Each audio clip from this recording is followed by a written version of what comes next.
Padre, del Hijo y del Espíritu Santo. Amén. Queridos hermanos, continuamos nuestra explicación de la doctrina católica, apoyándonos en el Catecismo Mayor del Papa San Pío X, más bien Catecismo de la Santa Iglesia Católica, explicado, publicado, autorizado por este gran Papa San Pío X. Preguntas 589 a 597. El Papa hace esta pregunta: ¿deben todos procurar recibir el sacramento de la confirmación? Sí, todos deben procurar recibir el sacramento de la confirmación y hacerlo recibir a sus subordinados. Entonces, un niño que nace está bautizado. El bautismo, como nacer, tiene que crecer y llegar a adulto, es la confirmación. Todos deben recibir el sacramento desde el uso que tienen uso de razón, o más o menos, y todos deben hacerlo recibir a sus subordinados, a sus hijos, a sus nietos, a sus ahijados, a sus trabajadores, si son católicos. ¿A qué edad conviene recibir el sacramento de la confirmación? La edad en que conviene recibir el sacramento de la confirmación es hacia los 7 años, porque ya entonces suelen comenzar las tentaciones y además de conocer suficientemente el niño la gracia del sacramento, puede luego acordarse de haberlo recibido. Es decir, se ha de administrar los fieles en torno a la edad de discreción, cuando tiene uso de razón, a no ser que la conferencia episcopal determine otra edad, o exista peligro de muerte, o a juicio del ministro una causa grave aconseje otra cosa. Pero cuando un niño llega a la edad de discreción, de conocer entre el bien y el mal, puede ser tentado y puede pecar mortalmente. Por esta razón se pide que sus padres, abuelos, padrinos, hagan todo lo posible para que sea confirmado. ¿A qué edad se acostumbra a administrar la confirmación? Según los países, por ejemplo en España, por legítima costumbre se administra la confirmación al menos 4 años después de la primera comunión, costumbre de allí. ¿Qué disposiciones se requieren para recibir dignamente el sacramento de la confirmación? Esto es interesantísimo. ¿Qué condiciones se requieren para recibirlo bien? Para recibir dignamente, con fruto, el sacramento de la confirmación, hay que estar en gracia de Dios, saber los misterios principales de nuestra fe y acercarse a Él con reverencia y devoción. Entonces, primero, el que se confirma debe estar en gracia de Dios y no en pecado mortal. Si está en pecado mortal, sí recibe el sello, pero no la gracia, no recibe el Espíritu Santo, y hace un sacrilegio. Entonces, los que van a confirmarse, si son adultos, deben hacer una buena confesión, con sinceridad y confianza, sin ocultar ningún pecado mortal. Confesarse bien, estar de gracia de Dios. También saber los principales misterios de la fe, las verdades fundamentales de la fe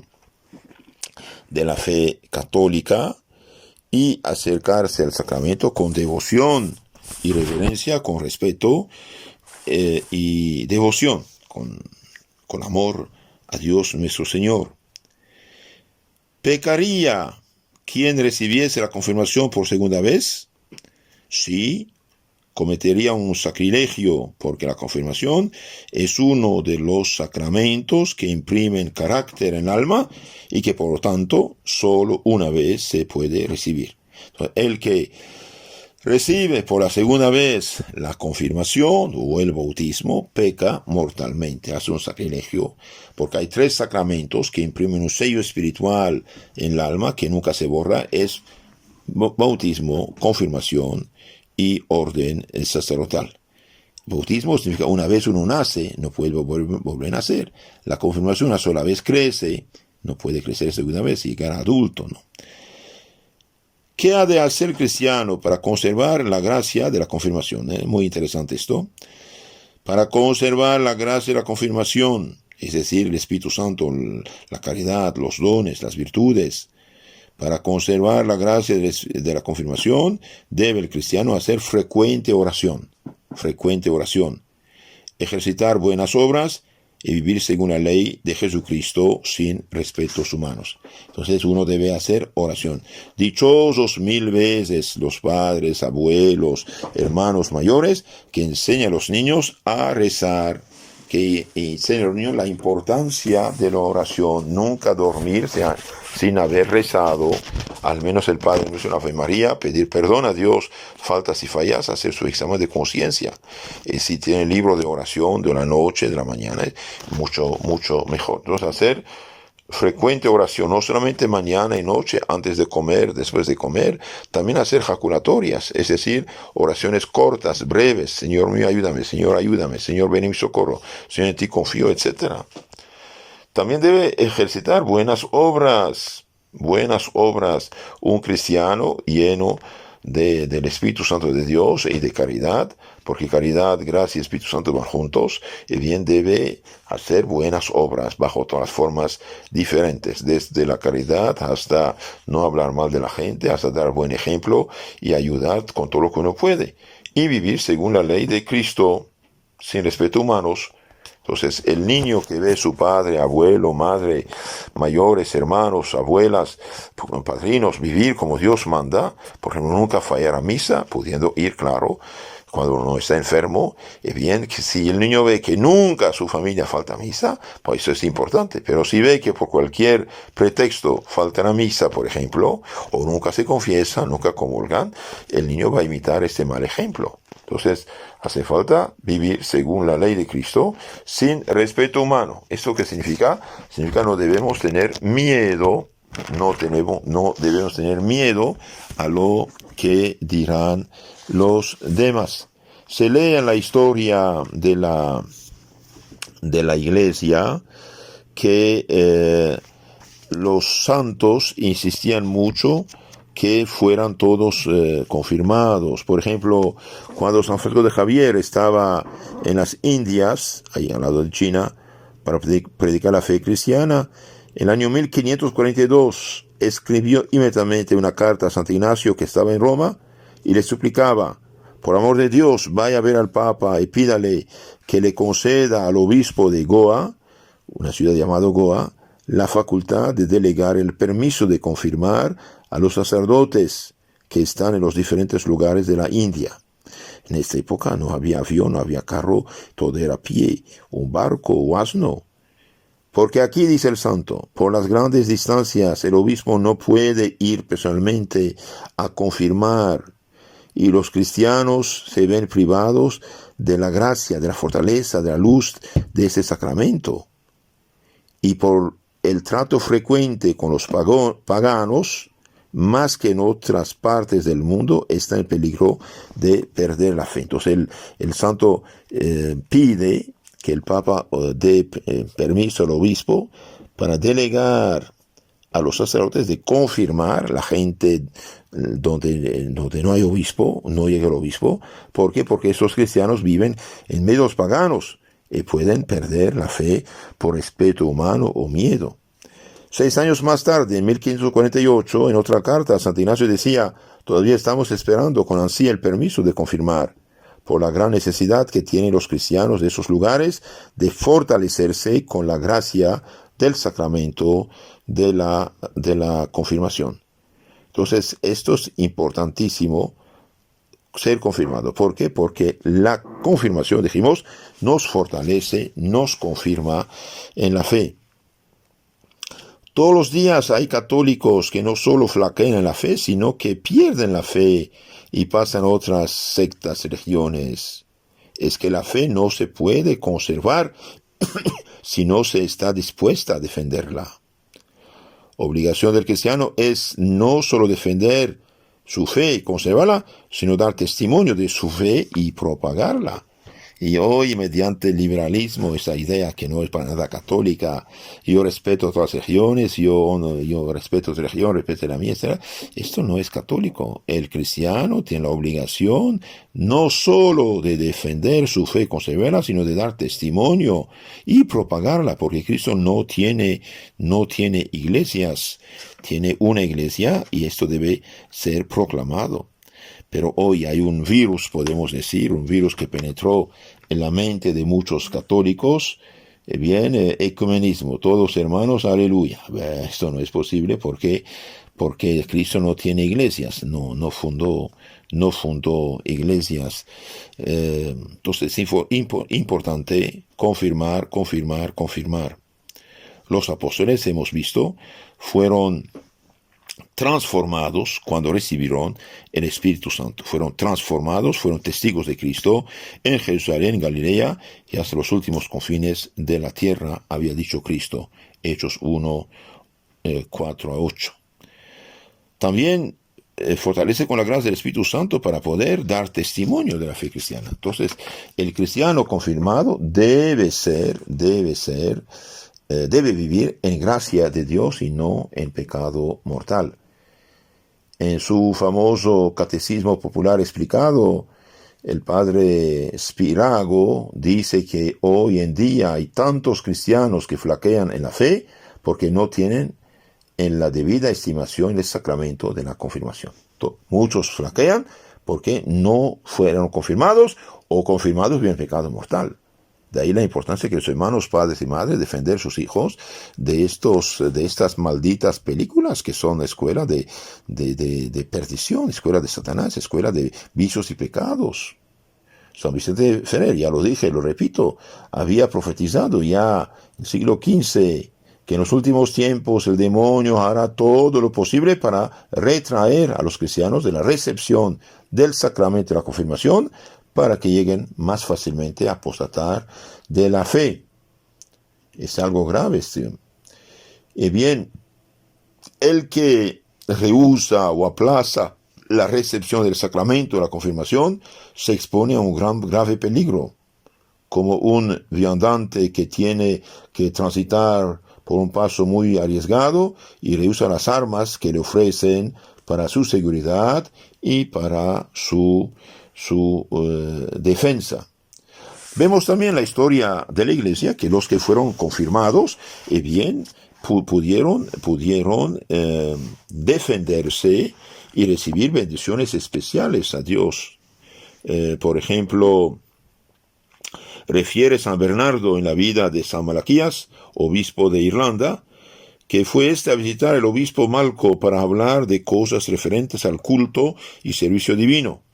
Hallándose Malco confirmando, le presentaron un lunático o con acceso de locura, el cual al ser ungido con el santo crisma, se curó completamente. El lunático se curó completamente. También leemos en la vida de San Carlos Borromeo, durante la peste de Milán, en los años 1570 y pico, se expuso a los mayores peligros visitando y administrando la confirmación a los apestados. Santo Toribio de Mogrovejo, en Perú, visitó 3 veces toda la diócesis, entonces la más grande del mundo, mayor que ella sola, que varios reinos de Europa reunidos, y confirmó a 1 millón de cristianos. Un día fueron a unas montañas muy altas, muy retiradas, confirmaron todos, chicos y grandes, y cuando ya subieron otra vez a la montaña, llegó la noticia que habían olvidado una persona enferma. Entonces los sacerdotes empiezan un poco a enojarse. El Señor dijo: cállense, regresemos. El santo obispo regresó para dar el Espíritu Santo a esta persona enferma. Leemos también en la Biblia: los israelitas, al reconstruir el templo con una mano, trabajaban, en la otra tenían la espada contra los samaritanos que querían impedir la construcción del templo de las murallas de Jerusalén. Así el cristiano ha de trabajar por su perfección y luchar contra los enemigos que se oponen a ella. Se lee también otro caso en la historia, Un rey de Persia, perseguidor de los cristianos, o católicos todos, ¿no?, quería persuadir a San Benjamín, obispo, a que abandonase la fe. Le replicó el santo: ¿qué harías con un oficial de tu ejército que en la hora del combate, por miedo, hiciese traición a su bandera? Le condenaría a muerte, dijo el rey, pues yo, al ser confirmado, he jurado fidelidad a la bandera de Jesucristo, y si fuese infiel, me condenaría en su juicio. Y San Benjamín aceptó gustoso, él y muchos otros mártires, el martirio. Vemos precisamente, por haber sido confirmado, Santo Tomás Moro, por no haber aceptado el divorcio, adulterio, disque vuelto a casar de Enrique VIII, y bien fue echado en la Torre de Londres, la cárcel, por no prestar juramento de reconocer como jefe de la iglesia a Enrique VIII. Resistió con fortaleza admirable todas las opresiones, las acechanzas. Le decían que los nobles, los cortesanos, los prelados habían prestado ese juramento, que el rey era ya papa de Inglaterra, y él contestaba: aunque todos lo hicieran, yo no lo hago, porque no es justo, no es correcto. Entonces, la confirmación nos da fuerza del Espíritu Santo. ¿Se acuerdan cuando San Pedro, San Juan habían sanado el paralítico delante del templo de Jerusalén? Los llevan a la cárcel, los flagelan, los prohíben de hablar en nombre de Jesús, y ellos ¿qué dicen? Bien, no podemos callarnos, no hay otro nombre dado a los hombres mediante el cual pueden salvarse que el nombre de Jesucristo nuestro Señor. Entonces la confirmación realmente es algo muy importante, Y dijimos que solo el obispo y por delegación el sacerdote pueden imponer manos y dar el Espíritu Santo. Ningún otro. Por ejemplo, vemos en los Hechos de los Apóstoles que el diácono Felipe había bautizado a la gente de Samaria, Hechos 8, 14, 17, y cuando los apóstoles supieron que esta gente había sido bautizada, y bien son los apóstoles, que son obispos, Juan y Pedro, fueron a imponer las manos y confirmarlos del Espíritu Santo. Hoy cualquiera impone mano y hace temblar y desmayar y aleluya, que los hermanos, eso no es el Espíritu Santo, cuidado, no es el Espíritu Santo. En las sectas, los espíritus malos se hacen pasar por el Espíritu Santo. Los ángeles pecadores conservaron su naturaleza de ángel, pueden hacer prodigios, hablar por la boca de los hombres, curar y hacer que los hombres se sienten muy bien. Cuidado. Nunca aceptar que alguien les imponga las manos en estas asambleas que un católico no debe frecuentar.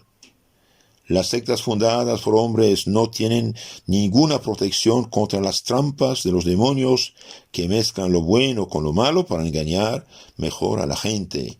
De hecho, en segunda carta Corintios 11:13, San Pablo dice: el Satanás se hace pasar por ángel de luz, no hacerle caso. Y los católicos no deben imitar a los protestantes. Cuidado, el Espíritu Santo se recibe en los sacramentos. El Espíritu Santo solo puede dar al obispo, puede ser el sacerdote, ninguna otra persona. Hay 5 sacramentos que son sacerdotales. 5. La confirmación, precisamente, la celebración de la misa, perdón de los pecados, la confesión, ungir los enfermos y el orden sacerdotal. Estos 5 sacramentos nadie puede darlas si no es sacerdote. Entonces el Espíritu Santo se da en plenitud al alma del confirmado. Terminamos estas preguntas. ¿Por qué también en la confirmación hay padrinos y madrinas?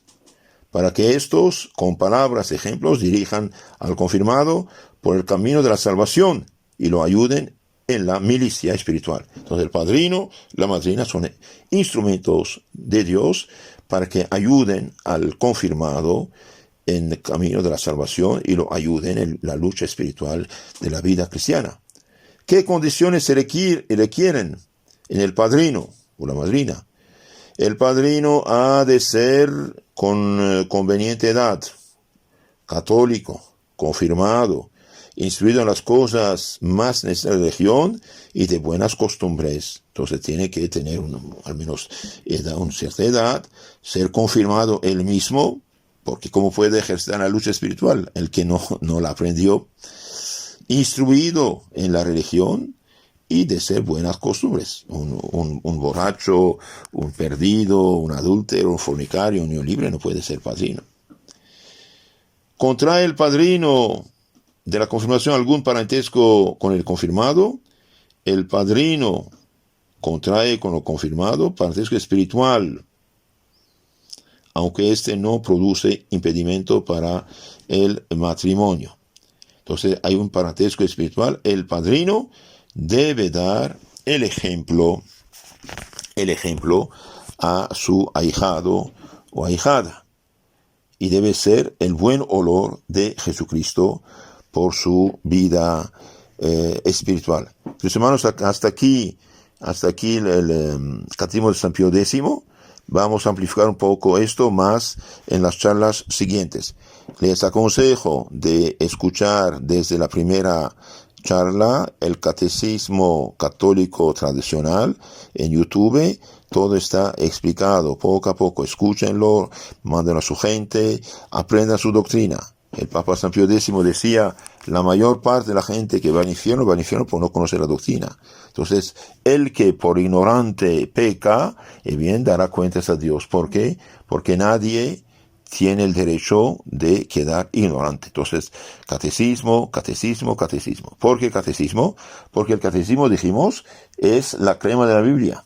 Catecismo es la síntesis, resumen de la doctrina de la palabra de Dios, sea escrita Biblia o sea oralmente transmitida tradición apostólica. Es la síntesis que el magisterio de la Iglesia, es decir, los sucesores de los apóstoles, nos enseñan. Esto es el catecismo, la crema de la palabra de Dios explicada por la Iglesia, por la autoridad competente. Hoy muchos católicos bajo influjo protestante quieren sacar de la Biblia su fe y se pierden, se confunden. Nuestro Señor no dijo: haga una Biblia que cada quien lee saque su fe. Dijo: vayan y prediquen. La Iglesia te predica la enseñanza, lo que debes creer, la fe, lo que debes recibir, los sacramentos, lo que debes hacer o evitar, los mandamientos, y la oración. Los bendigo con sus familias. En nombre del Padre, del Hijo y del Espíritu Santo. Amén.